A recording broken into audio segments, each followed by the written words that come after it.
Los alimentos, ¿de dónde provenían para Inglaterra? ¿No? Provenían de acá, de nuestra economía. Entonces la neutralidad también garantizaba que pudiésemos seguir enviando granos y carnes y abasteciendo de alimentos a, este, a Gran Bretaña durante el conflicto. Por lo tanto, cuidado que también en esto hay una doble lectura, ¿no? Bueno, estatización de los ferrocarriles. Se crea también una empresa estatal, se estatiza lo que era el servicio telefónico, ¿no? Se crea la famosa Entel, Empresa Nacional de Telecomunicaciones, es decir, estaba en manos privadas, ¿no?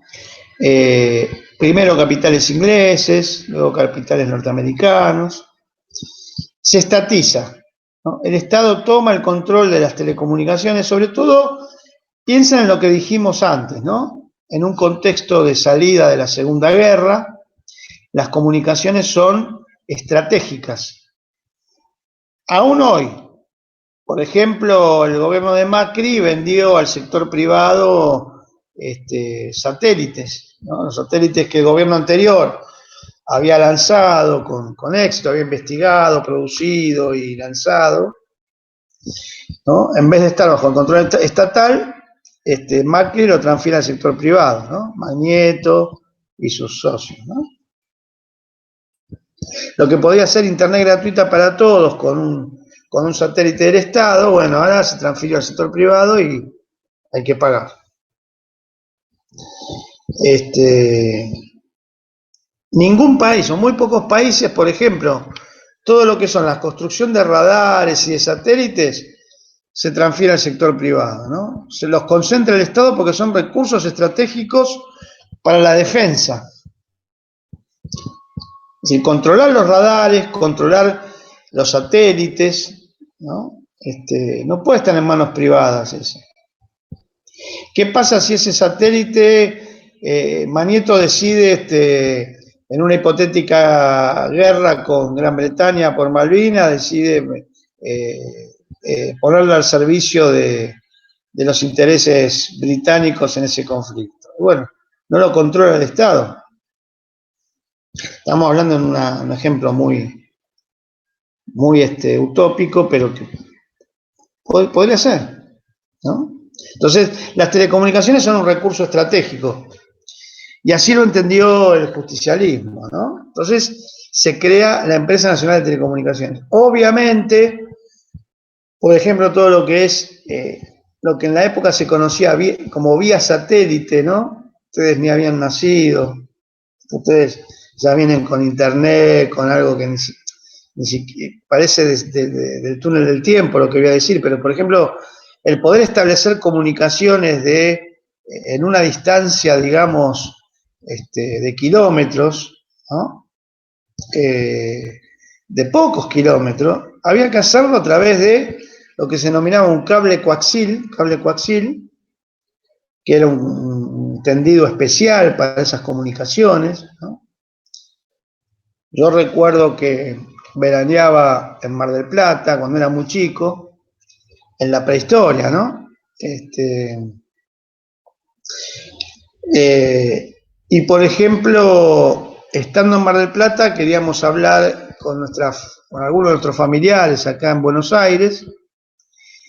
Entonces íbamos a las oficinas de Entel, ¿no? Entonces había que pedir un teléfono, darle el número a una operadora, y esa operadora hacía todo el proceso de comunicación a través de este cable coaxil con Buenos Aires, ¿no?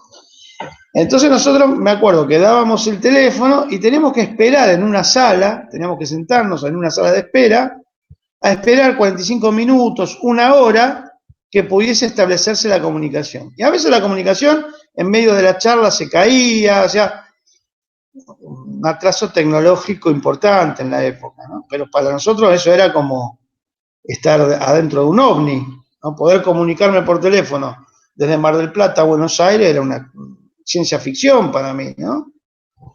Bueno, hoy eso, pero la estación terrena de Balcarce, que fue la primera estación que establece la comunicación satelital. Imagínense esto que les digo, en esa época, 69 fue la inauguración. Bueno, fíjense que vía satélite podíamos ver, no todos, pero podíamos ver a lo mejor algún partido de la selección que jugaba en Brasil o en Uruguay, ¿no? Es una cosa, pero era un recurso del Estado, ¿no? Es decir, las telecomunicaciones eran del Estado. Y eso que les digo son avances tecnológicos muy importantes, que todos los países los países industrializados, desarrollados, estaban en el mismo nivel de desarrollo tecnológico, ¿no? Es decir, los radares, la comunicación vía satélite, el control de la comunicación por parte del Estado, estratégica, bueno, se da a partir de que el Estado puede controlar las telecomunicaciones, puede controlar los medios, no los medios de comunicación, sino los procesos de acceso y de protección de la comunicación en un sentido estratégico, ¿no? Es el que confiere los recursos, el que promueve el desarrollo de una mayor inclusión en el acceso a servicios, ¿no? Bueno, importante entonces lo de Entel. La estatización de los puertos. Los puertos también, como decíamos, en manos del capital británico. Ustedes ven Puerto Madero ahora, Puerto Madero, ustedes ven todas esas construcciones de ladrillos, que era donde se almacenaban los granos, ¿no? Todo eso fue construido por capitales británicos. Porque, bueno, los intereses británicos en la exportación de grano fue muy importante. El control de los puertos también lo tenían los británicos. Bueno, se nacionalizan los puertos, ¿no? En materia social se crean las universidades obreras, que van a conformar los cuadros técnicos y profesionales de la industria. Piensen ustedes que herencia de esas universidades obreras es la famosa Universidad Tecnológica Nacional. La UTN es la única universidad de Argentina que tiene llegada a todo el territorio. Es decir, ustedes van a encontrar UTN en todo el país. Esto es un logro de este primer paso de constitución de las universidades obreras del peronismo, ¿no? Ni la UBA, ni la Universidad de Córdoba, ninguna tiene la presencia nacional que tiene la UTN. La UTN está en todo el país. Es heredera de la Universidad Obrera.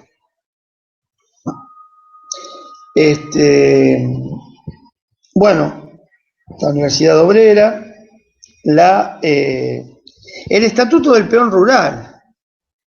El peón rural estaba condenado casi a condiciones de esclavitud en la producción de bienes primarios, ¿no? Hoy, actualmente, después del neoliberalismo de los últimos 4 años, nuevamente el estado de las condiciones laborales en el trabajo rural son muy vulneradoras de derechos, ¿no?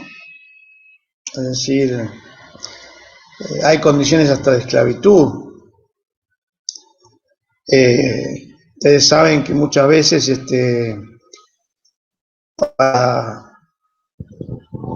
contratar recolectores de determinados frutos o productos se les retiene el documento, se les retiene el DNI, ¿no? Es decir, condiciones muy casi totalitarias de control sobre los trabajadores por parte de esas burguesías, ¿no?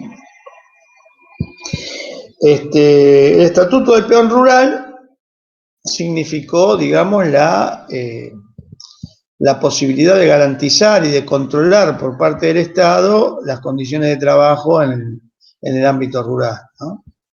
Esto ya venía de, por ejemplo, el famoso informe de Vialet Macé, que en trabajo social deberíamos estudiarlo, y ni siquiera se sabe qué es, porque es el primer antecedente científico un primer estudio desde las ciencias sociales, que podemos decir como estudio de las ciencias sociales, de las condiciones de vida de los trabajadores en toda la Argentina, ¿no? El informe Vialet-Macé. Léanlo, es importante que lo lean alguna vez. Informe Vialet. ¿Cómo? ¿Cómo es? ¿Lo puedo repetir? Vialet-Macé. El informe Vialet es B larga I A L E T, Macé M-A-S-S-E. Ahí se le encarga, el Estado encarga a Vialet-Macé que haga un informe sobre las características de los trabajadores en Argentina, y en ese informe Vialet-Macé hace todo un estudio de las condiciones de vida, de trabajo de los trabajadores, y comienza a dar vuelta una mirada prejuiciosa sobre los trabajadores, ¿no? La burguesía tenía sobre los trabajadores esta mirada de que eran perezosos, holgazanes, todo lo que siempre las élites tienen como mirada prejuiciosa y subestimadora de los trabajadores, con esta idea liberal de que no progresa el que no trabaja, el que no ejerce sus capacidades. Bueno, el informe Vialet-Macé de la década del siglo XIX, fin del siglo XIX, va a poner en cuestión esto, ¿no? Va a decir que no, en realidad no es así, lo que yo experimenté es todo lo contrario. No hay trabajador más laborioso, más sacrificado, más capaz que el trabajador argentino, y lo describe, ¿no? Lo que describe son las condiciones de vida que no eran tomadas en cuenta por esa burguesía y depositaba todo en el individuo. La concepción liberal también. Es muy interesante el informe Vialet-Macé. Y no se lee ni en Historia del Trabajo Social, no se lee en ninguna materia, ¿no? En Sociología, en Introducción a las Ciencias Sociales, ¿no? Y es un informe nuestro, desde acá, en nuestras condiciones. Es importante. Hay una localidad en Córdoba, que es cerca de donde nació él, que se llama Vialet-Macé también, una figura muy importante, muy olvidada. El propio Quesada escribe en Argentina, comienza a desarrollar las ciencias sociales en Argentina al mismo tiempo que las desarrolla, que se desarrolla en los países centrales, ¿no? Un abogado, y tiene estudios que es muy importantes, invisibilizados. ¿Pero por qué? Porque no era Weber, ¿no? Porque no es alemán, porque no es norteamericano, es argentino, ¿no? Habría que leerlo, habría que volver sobre Quesada, habría que volver sobre Jaureche, habría que volver sobre Hernández Arregui. Hernández Arregui, para mí, el gran pensador argentino, ¿no? Para mí es el gran pensador argentino contemporáneo. Un marxista, pero un marxista que entendió nuestra historia, nuestra cultura, nuestras particularidades. Muy importante en el desarrollo. Bueno, por suerte lo van a leer todo eso en el Seminario de Pensamiento Nacional, así que muy importante que lo conozcan. No para adoptarlo, porque sí, no para conocerlo, leerlo. Creo que el camino del marxismo en Argentina pasa por ahí. Si no es con el peronismo, no pasa nada, diríamos, ¿no? No veo otro camino. Por lo menos yo adhiero a esa perspectiva. El marxismo debe considerar las particularidades locales, las particularidades nacionales. Mariátegui también lo entendió así, ¿no? Muchos otros, no solo Hernández Arregui. Bueno, el peón rural, estatuto del peón rural. Es decir, todas estas medidas finalmente tuvieron un impacto muy fuerte en lo que es la reconstrucción de la economía argentina. Efectivamente, el crecimiento económico fue sostenido, nuestra economía creció, la incorporación de los sectores populares a la vida política, a la vida productiva, fue muy, digamos, abarcativa. Se llegó a los niveles más bajos de desocupación en la historia argentina, un 3%, ¿no? pero un 3% que además era asistido por el Estado de modo integral, con políticas sociales muy inclusivas, universales, sostenidas. Es muy importante leer los indicadores económicos de esa época, están en internet, se ubican fácilmente. Ustedes ahí pueden seguir los gráficos de cómo es la evolución del crecimiento económico, del crecimiento industrial, de las exportaciones. Es decir, es un caso histórico que demuestra que con planificación sostenida en el largo plazo, con decisión política, con una orientación política, una construcción independiente, autónoma, que centre, digamos, en los objetivos en promover transformaciones inclusivas, igualitarias de desarrollo, es posible, ¿no? El interrogante que nos queda es si eso es posible ahora, en este contexto, ¿no? La pandemia, decimos, no es la que causa esta crisis económica. La crisis económica ya viene en el capitalismo de mediados de los 70. El COVID lo visibiliza un poco más, muestra a lo mejor, también nos da un momento como de repliegue y de reflexión sobre en qué situación estamos, ¿no? Y en ese contexto me parece que mirar estas experiencias son importantes porque no sé si, seguramente no, calcar el plan quinquenal ahora podría ser descabellado, pero tomar esas experiencias de cómo el Estado puede instrumentarse y promover políticas de transformación, esto es posible. Posible desde que tenga el control de los recursos, desde que tenga el control del sistema financiero, desde que pueda promover una apreciación de su moneda, que parece ser el camino en el que quiere ir Gómez y el gobierno, ¿no? Cuando le dice a los sectores sojeros, les dice, comercialicen en pesos la producción, y muchos se ríen, y muchos, claro, con esta cultura neoliberal que ha penetrado mucho en nuestra sociedad, bueno, hay como una sacralización del dólar, ¿no? Uy, le están pidiendo que comercialicen en pesos, están locos, ¿cómo? Tiene que ser en dólares, ¿por qué no en pesos? Si es la moneda oficial de nuestro país, es la única moneda legalmente reconocida en nuestra economía, ¿no? Es decir, en Brasil, no vayamos a Estados Unidos con el dólar, ni a China con el yuan, ¿no? Vayamos a Brasil. La economía brasileña, digamos, el dólar se cambia para el turismo, nada más, pero allá es todo reales, todo en reales. Hay una fuerte defensa de su moneda, ¿no? No va a comprar un departamento, no es en dólares, lo pagás en reales. Los créditos para la vivienda es en reales. Vas a comprar un auto, es en reales, ¿no? Fíjense la diferencia.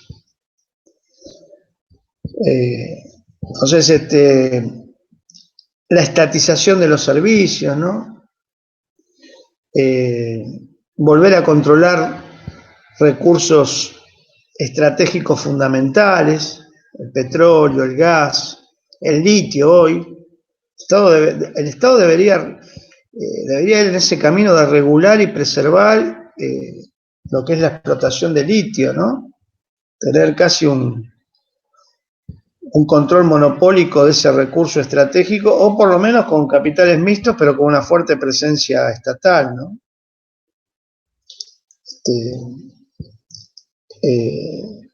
Bueno, y ahí hay una cuestión a evaluar también, finalmente, que es, bueno, en qué medida esto puede hacerse con una fuerte dependencia económica de centros financieros que tienen un peso asimétrico muy desigual respecto a nuestra economía, ¿no?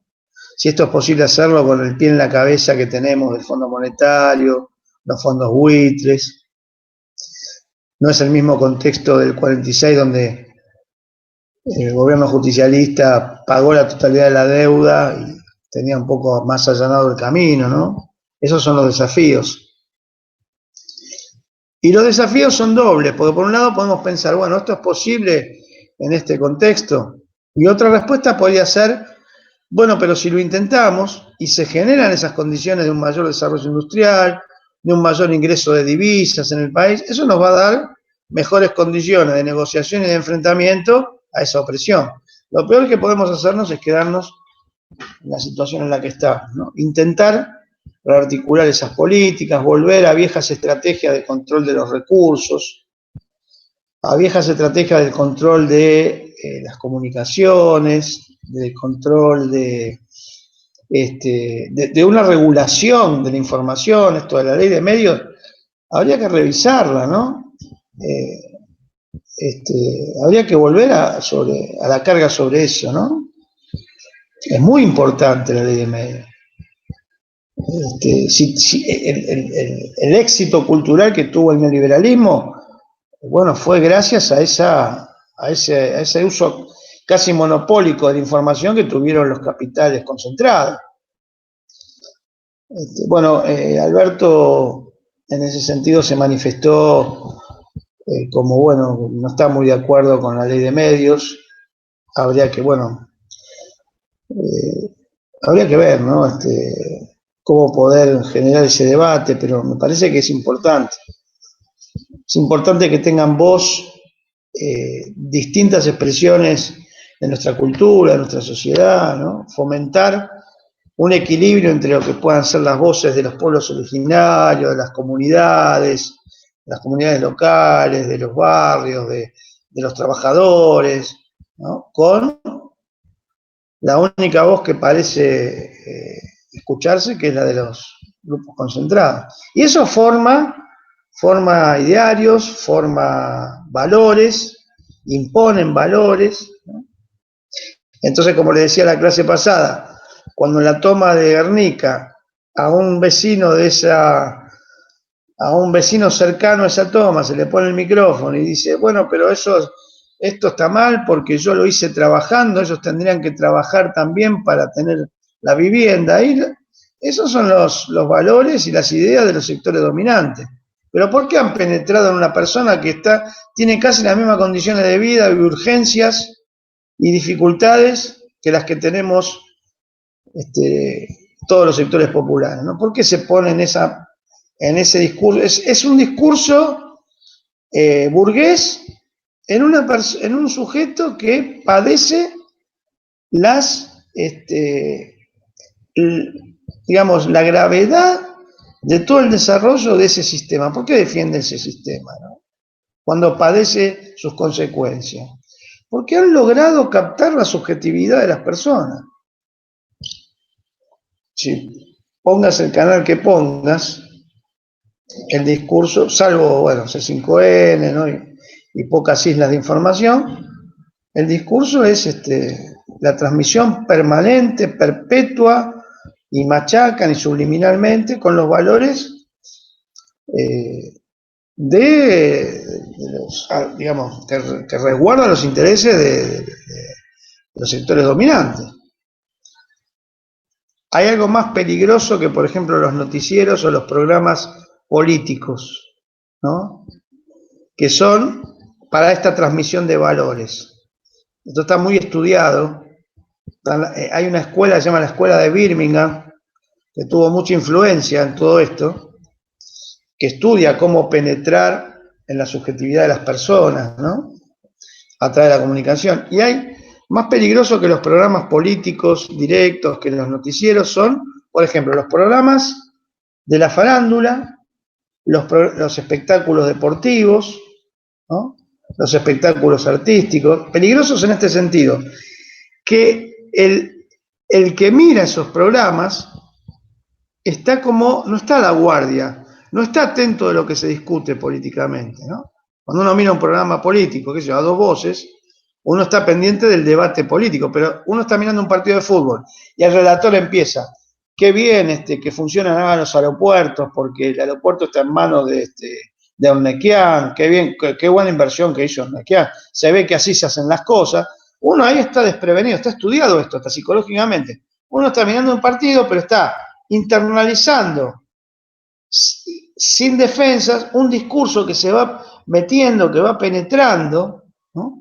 Y son valores que van penetrando subliminalmente, ¿no?